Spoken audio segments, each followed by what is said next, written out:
skeletal muscle physiology, and we are going to have a discussion of excitation, contraction coupling.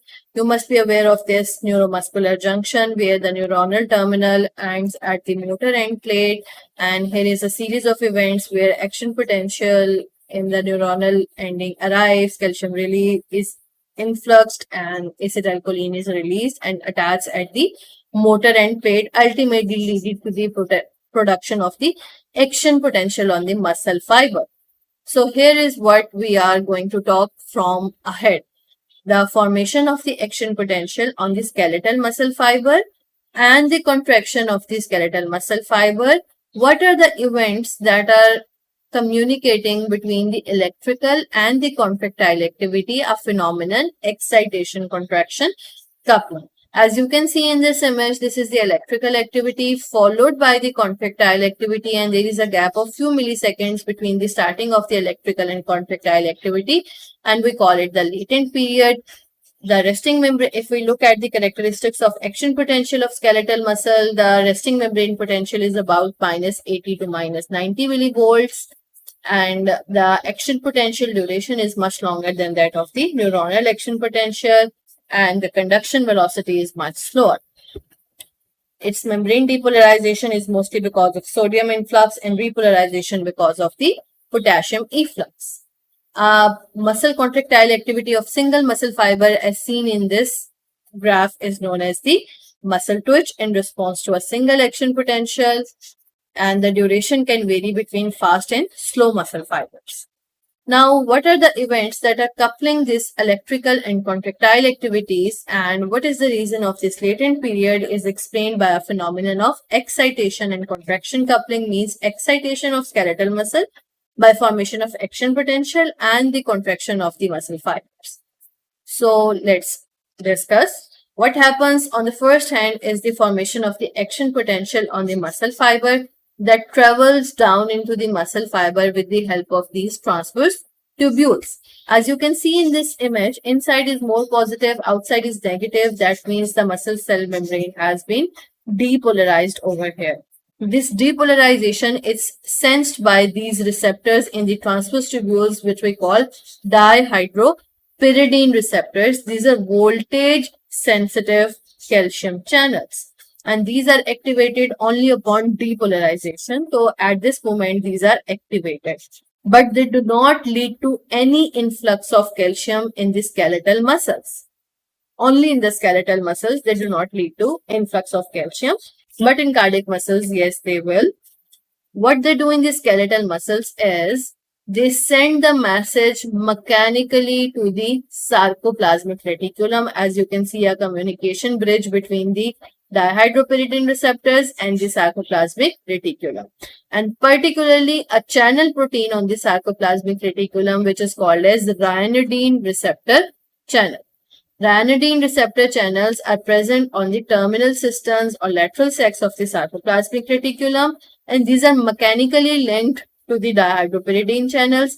As soon as the dihydropyridine channels get activated, they mechanically send the information to ryanodine receptor channels, which are then open, leading to the efflux of the calcium from the sarcoplasmic reticulum to the sarcoplasm. And calcium once enters, it binds to the troponin, leading to the cross-bridge cycling. And this step, linking of the dihydropyridine activation to the ryanodine receptor channels and release of calcium, is known as excitation contraction coupling. Before this was excitation, after calcium would be contraction. These channels stay open for only a few milliseconds, and calcium is released next to the myofibrils. And if the activity needs to be sustained, there needs to be a sustained action potential for keeping the calcium influx continuing. As soon as the muscle has done its contraction and the signal is no more over there, the calcium needs to be turned back into the sarcoplasmic reticulum, for which there is another channel available, a calcium ATPase channel, what we call SARCA channel. Sarcoplasmic reticulum calcium ATPase channel. It is located in the sarcoplasmic reticulum membrane, uses ATP to pump the calcium back, and works continuously during and after the contraction. There is another protein called calcicosterine present inside the SARCA which binds calcium and keeps the calcium level high inside the sarcoplasmic reticulum.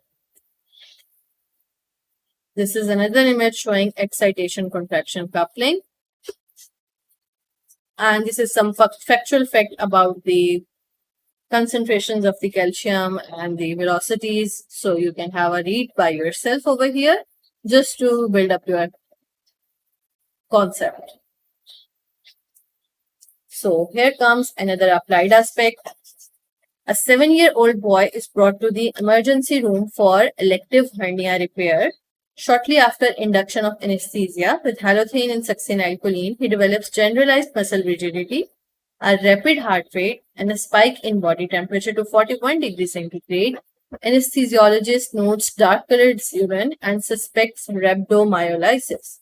So let's break it down.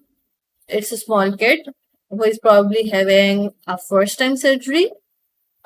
He's induced with anesthesia. We have the name of the drugs used. And what he has developed is generalized muscle rigidity, a state of contraction, a rapid heart rate, a rise in body temperature, and dark-colored urine associated probably with the rhabdomyolysis, which means breakdown of the muscles. So let's see what happened to this kid and its pathophysiology and management. So basically what happened to this kid was most likely malignant hyperthermia. Malignant hyperthermia is a pathological condition. This is triggered by anesthetics, particularly halothane, succinylcholine, and isoflurane. This doesn't happen in all of those people getting anesthesia, but in the genetically susceptible individuals. Who had a mutation either in the ranitidine receptor channels or the dihydropyridine channels.